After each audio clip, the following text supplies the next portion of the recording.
In our previous episode discussing the economic history of the Roman Empire, we covered how Egypt and its vast wealth helped to facilitate the increased prosperity which the empire enjoyed during the early part of its existence.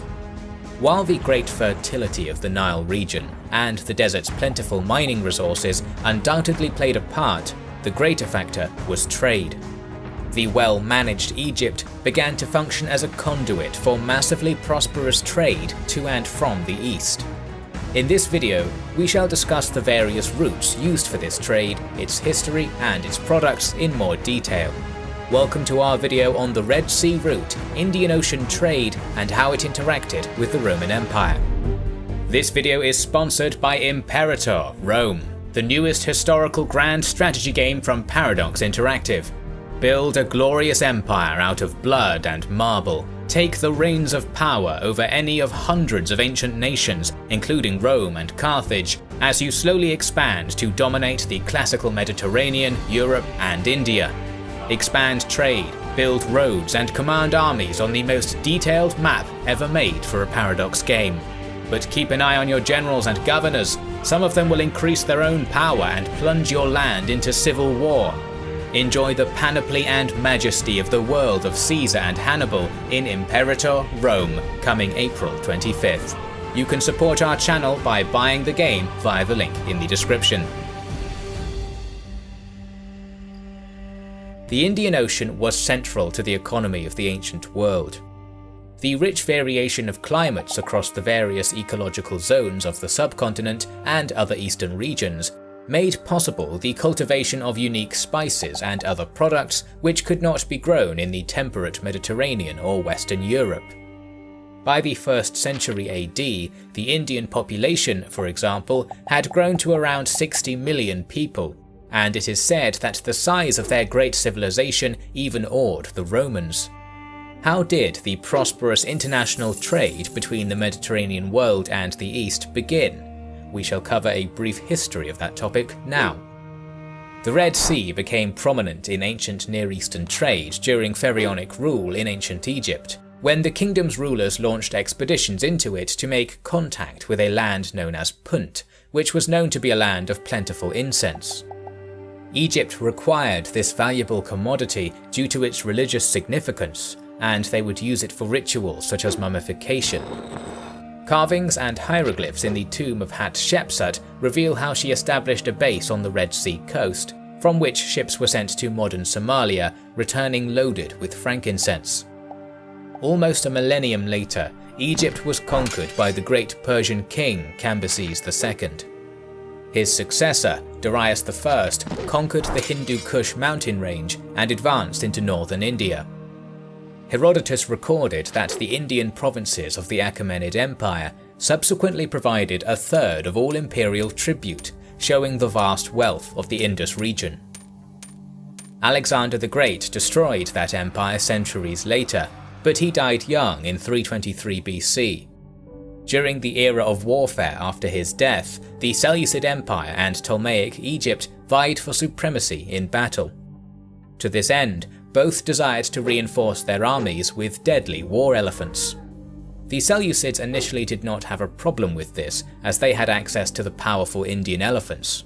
The Ptolemies had a more difficult time, as Carthage restricted access to the North African elephant. It was clear that for the sake of prestige and military prowess, Ptolemaic Egypt had to acquire its own via other means. To accomplish this, King Ptolemy II ordered the construction of harbours and shipyards on the Red Sea, following in the footsteps of earlier pharaohs who had exploited eastern links.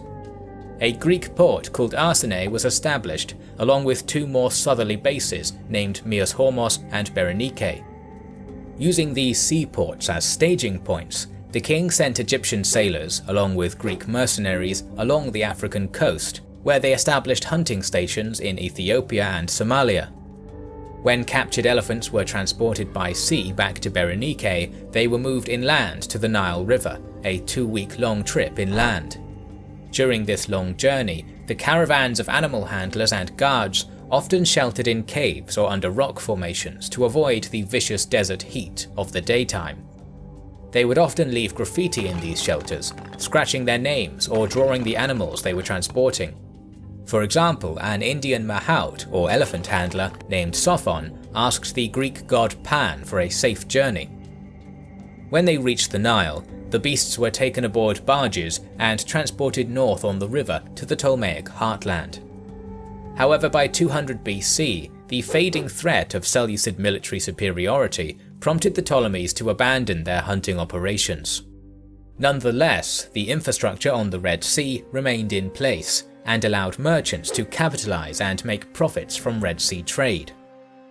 In 118 BC, an Egyptian patrol ship discovered the shipwreck of a merchant vessel with only one survivor, an Indian sailor. After being taken aboard, he was spirited away to the court of Ptolemy VII and was treated well, apparently learning Greek during his stay. He explained to the Ptolemaic court that he had been blown off course whilst sailing from India, and offered to guide any ship which would return him to his homeland. The Egyptian ruler was enthusiastic about potential direct contact with the prosperous countries of ancient India, and appointed a Greek navigator named Eudoxus to command the voyage. The Indian mariner revealed the secrets of the monsoon wind, which would blow from the southwest in summer and the northeast in winter. This helped the expedition to reach the Indus kingdoms in only a few weeks, and they both exchanged gifts and made trade deals with the Indian Rajas. This discovery of swift, monsoon-aided sailing routes across the Indian Ocean began a crucial new era in the development of the ancient economy, which the rising Roman Empire would subsequently exploit to the full. After Octavian's conquest of Egypt in 31 BC, Rome controlled a concentric ring of territories around the Mediterranean, and now sought to expand its commercial interests further.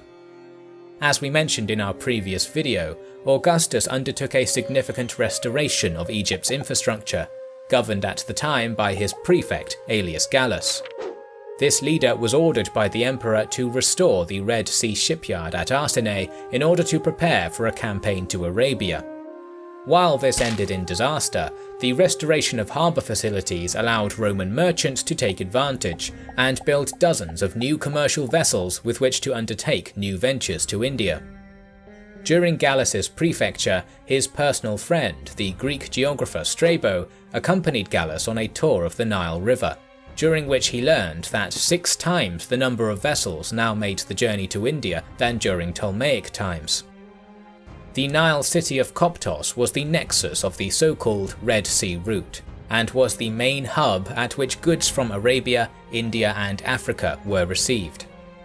Roman officials and agents consequently had their headquarters there in order to extract the required taxes. To reach this city by ship on the Nile from Alexandria took 12 days, as the journey was almost 400 miles. From Koptos, merchants and other travellers would join overland caravans bound for 2 main Red Sea ports, Berenike and Myos Hormos. Myos Hormos was closer to Koptos, but often had unfavourable sailing conditions, whereas Berenike was further away, but its winds were less tempestuous. The caravan routes leading to these jumping-off points were simple tracks marked by cairns made of stone. The previously dire danger of mountain bandits was reduced when Augustus constructed watchtowers and garrison outposts to protect the trade routes. Contingents of Roman soldiers would even escort some of the larger caravans to their destination. This would protect valuable trade and increase merchant confidence, but this was not the only factor which drove the Romans to protect the routes. Supplies for and resources from the valuable stone quarries, emerald mines and gold veins passed through them, which were crucial to increasing Rome's prosperity. At the end of the voyage were the 2 aforementioned main Red Sea ports, Berenike and Myos Hormos. The latter was the favoured base for outbound voyages to India, and it was from here that over 120 merchant vessels per year sailed during the prefecture of Aelius Gallus in the Augustan era. The city's harbour had a strong, winding entrance which would function as breakwaters, protecting docked ships. The size of the port was exemplified in 25 BC, when Gallus brought his army back from Arabia. the prefect managed to land his entire 100+ strong fleet of ships at Myos Hormos. The town itself was focused on the trade which ran through it. Workshops connected to shipbuilding and the shipping industry, along with workshops for naval repair and temporary lodgings for traders, were all common. On the outskirts was also a large enclosure, which possibly functioned as part of a caravanserai, a rest stop for merchants and their precious camel mounts. 180 miles and 5 sailing days south of Myos Hormos was Berenike. This larger port town served as an important administrative centre for the Roman government in Egypt. Its harbour facilities had degraded under the Ptolemies, but were restored during Tiberius's reign to enable long-term docking facilities. This appears to have had its intended effect, as the Nicanor archive reveals to us that commercial enterprises based in Koptos were making plentiful outbound deliveries to the coastal city. An increase in the graffiti on the route from Koptos to Berenike dating to this period also confirms the rise. This was all intended to facilitate trade from the Indian Ocean, into which hundreds of Roman ships would venture in order to reach distant kingdoms in Africa, Arabia, and India itself. Trade with India alone pumped more than 1 billion sesterces worth of taxable Eastern goods into Roman territory every year. The revenues raised by these taxes contributed to the cost of the professional army, which secured Roman dominance and ensured the Pax Romana. In addition to adding vast quantities of wealth to the imperial treasury, Eastern goods transformed Roman culture by offering unprecedented new food flavourings, perfumes, jewellery and clothing fashions, luxuries which had never before been seen by the often austere Romans. Many senior aristocrats, such as Pliny, viewed the growth of this international trade with incredible pride. He stated that, "No one can deny that life has been advanced by the interchange of commodities in this partnership of peace." However, Eastern trade also brought new risks to Roman structure, which risked its long-term stability. The unique environmental and geographical conditions in which imported Eastern products, such as incense and spices, were grown, meant that the empire had no equivalent export with which to meet the cost. Therefore, in order to sustain the Eastern trade, Rome had to ship vast amounts of bullion to pay for the Eastern products. Pliny again comments on this troubling state of unbalance. Both pepper and ginger grow wild in their respective countries, but we buy them using so much gold and silver. In order to examine the rich contents of the Eastern trade in more detail, we shall look at the Hermopollon, which was briefly covered in our previous episode. The Misiris Papyrus tells us that the ship carried 60 boxes of nard, an Indian aromatic plant, 100 pairs of elephant tusks, and 3 tons of turtle shell. The ship's main cargo, however, were Indian spices, in the 135 tons of pepper and 83 tons of malabathrum, Indian cinnamon, which were recorded in the Misiris Papyrus. The full scale of Indian Ocean exports to Roman Egypt per year is a difficult matter to calculate, but by upscaling the Hermopollon's contents we can attempt it. Assuming Strabo's 120 merchant ships, the Red Sea ports could have been receiving 16,000 tons of pepper and cotton worth 556 million sesterces, 10,000 tons of malabathrum and other spices worth 158 million sesterces, 50 tons of nard worth 32 million sesterces, 576 tons of ivory worth 60 million sesterces, and 360 tons of turtle shell worth 18 million sesterces per year. This is a stunning volume of trade, totaling around 26,000 tons of Eastern goods per annum, with various exotic spices as the main product. Trade on this scale was possible because Rome was interacting with civilizations with populations as large as their entire empire. We are planning to make more videos on the Roman economy, so make sure you are subscribed to our channel and have pressed the bell button. We would like to express our gratitude to our Patreon supporters and channel members who make the creation of our videos possible. Now you can also support us by buying our merchandise via the link in the description. This is the Kings and Generals channel, and we will catch you on the next one.